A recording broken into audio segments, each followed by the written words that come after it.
Mana bu videoni ko'rganingiz aniq. Bir qiz bilan do'st bo'lgandim. Uning varragini birga uchirardik. Keyin boshqa ko'rishmadik. Keyinchalik ularning o'lkasini o'z yerlarimga qo'shib oldim.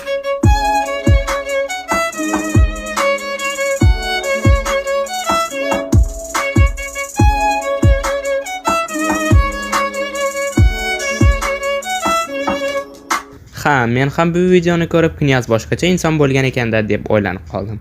Chunki men ko'rgan Knyaz Uch bahodir multfilmida Mamman o'ziga bino qo'ygan edi. Lekin keling ko'p cho'zmasdan videoni boshlaymiz va qolganini videoda ko'ra qolamiz.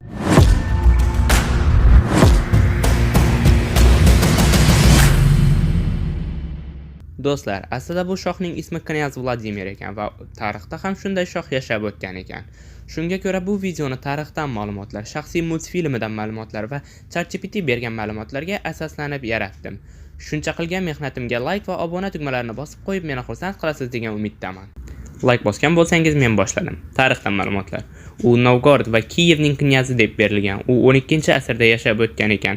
Rossiya tarixida va xristianlik dinining rus xalqlari orasida mashhur bo'lishida sababchi bo'lgan shaxslardan ekan.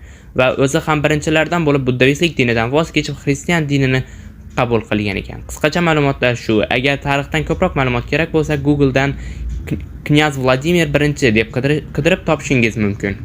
Ammo videoni shu joyiga kelganida qiziqarli emas ekan deb chiqib ketishga shoshilmang, chunki eng qiziq joyiga, ya'ni shaxsiy multfilmi tarixidan ma'lumotlarga yetib keldik. U filmda ham Kiyev knyazi qilib ko'rsatilgan va Uch bahodirning barchasidan ham kuchli qilib tasvirlangan. Ishonish qiyin-a? Multfilmda ham xristianlik dinini qabul qilish haqida ma'lum bir sahnalar mavjud. Asosan uning davlatlararo oilaviy janglari keltirilgan. Xullas, video boshida shortsda ko'rsatilgan hamma sahnalar mavjud va multfilm juda qiziqarli qilib ishlangan.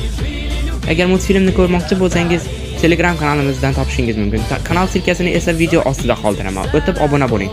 ChatGPT bergan ma'lumotlarga ko'ra esa u anchayin kuchli, odil, biroz vahshiy va yengib bo'lmas bo'lgan ekan.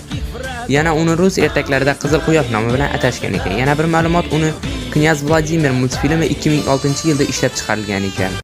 Va men yana bir ish qildim. Ya'ni shu video uchun ChatGPTdan poster yasab berishni so'radim va u mana bunday poster yasab berdi. Endi sizlarga savol, qaysi poster yaxshiroq? Men o'zim yasaganimmi yoki ChatGPT yasab berganimmi? Kommentariyada buni belgilab ketasizlar degan umiddaman. Chunki sizlarning qiziqishingiz men uchun ham ancha qiziq. Bilgan va topa olgan barcha ma'lumotlarim shu. O'ylaymanki videoni shu joygacha ham ko'rganlar bo'ldi. Agar bo'lsa kommentariyada kulayotgan smaylik yuboring.